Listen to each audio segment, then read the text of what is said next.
Upsurge club की कहानी। मेरा नाम राजन कुमार है और मैं बिहार का रहने वाला हूं। मेरे जीवन में एक महत्वपूर्ण मोड़ तब आया जब मैंने उपसर्ग क्लब के बारे में सुना और एक नई यात्रा की शुरुआत की।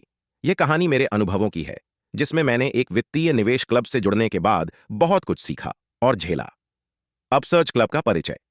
मैंने सबसे पहले उपसर्ग क्लब के बारे में एक टेलीग्राम चैनल पर सुना। यह एक वित्तीय निवेश क्लब था जो शेयर बाजार, प्रतिदिन की खरीद बिक्री और आईपीओ के माध्यम से निवेश के अवसर प्रदान करता था। क्लब की समीक्षा पढ़कर मुझे लगा कि यह मेरे लिए एक अच्छा मौका हो सकता है, इसलिए मैंने इसका हिस्सा बनने का फैसला किया।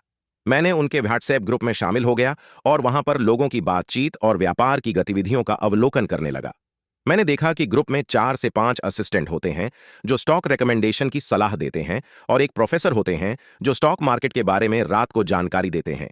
इस क्लब में प्रत्येक दिन ऊपर सर्किट वाला स्टॉक खरीदने की सलाह दी जाती थी और अगले दिन वह स्टॉक फिर से ऊपर सर्किट लगता था। इसी तरह से लोग प्रतिदिन लाखों रुपए कमा रहे थे और अपनी कमाई के स्क्रीनशॉट ग्रुप में शेयर कर रहे थे। शुरुआत की चुनौती। कुछ दिनों तक क्लब की गतिविधियों को देखकर मुझे लगा कि इसमें मुझे भी निवेश करना चाहिए। मैंने व्हाट्सएप पर लोगों को व्यक्तिगत संदेश भेजकर पूछा कि यह काम कैसे करता है। शुरू में मुझे कोई जल्दी से जवाब नहीं मिला, लेकिन जब मैंने 20 लोगों को संदेश भेजे तो एक व्यक्ति ने जवाब दिया और बताया कि यहां ओटीसी ऑनवर द काउंटर अकाउंट खोलवाना पड़ता है। मैंने पूछा कि यह अकाउंट कैसे खुलेगा, तो उसने सलाह दी कि असिस्टेंट प्रणीता जी से संपर्क करूं। मैंने प्रणीता जी से संपर्क किया और उन्होंने बताया कि 200% प्रॉफिट होने पर 20% भुगतान करना होगा। इस प्रस्ताव को स्वीकार करते हुए मैंने भी एक संस्थागत खाता खोला और इसमें 14,500 रुपए जमा किए। इसके बाद मैंने एक आईपीओ के लिए आवेदन किया, जिसकी कुल राशि 1,15,200 रुपए थी। मैंने अपने दोस्तों से पैसे उधार लेकर ओटीसी खाते में जमा कर दिए और आशा की कि यह निवेश लाभकारी साबित होगा। कठिनाई। मेरे ओटीसी ट्रेडिंग अकाउंट में कुल 5,36,163 रुपए 95 पैसे जमा हो गए। जब मैंने अपने निवेश की वापसी की प्रक्रिया शुरू की तो क्लब के सदस्यों ने मुझसे मेरे मूलधन और प्रॉफिट के अलावा अतिरिक्त 20% सर्विस फी देने की मांग की, जो प्रॉफिट का 87,897 रुपये था। यह शुल्क बहुत अधिक था और मैंने सोचा कि यह उचित नहीं है। मैंने क्लब को यह प्रस्ताव दिया कि मैं अपने मूलधन 96,787 रुपये वापस ले लूंगा और लाभ का 20% सर्विस फी अदा कर दूंगा। मेरे प्रस्ताव पर क्लब के सदस्य नाराज हो गए और उन्होंने मुझे धमकाना शुरू कर दिया। उन्होंने कहा कि अगर मैंने शाम 6 बजे तक सेवा शुल्क नहीं चुकाया तो वे मेरा खाता बंद कर देंगे। इस धमकी के बाद मैंने बहुत चिंता महसूस की और समझ नहीं पा रहा था कि इस कठिन स्थिति से कैसे निपटूं। विचार और निर्णय।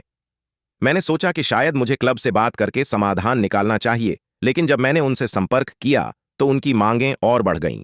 उन्होंने कहा कि वे बिना शुल्क के पैसे वापस नहीं करेंगे और अगर मैं तुरंत भुगतान नहीं करता तो मेरी सारी रकम समाप्त हो सकती है।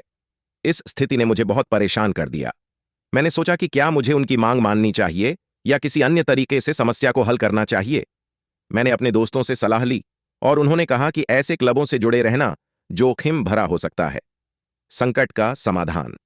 मुझे समझ में आया कि क्लब द्वारा की गई धमकियां और उनकी द्वारा मांगी गई अतिरिक्त फीस अवैध हो सकती है।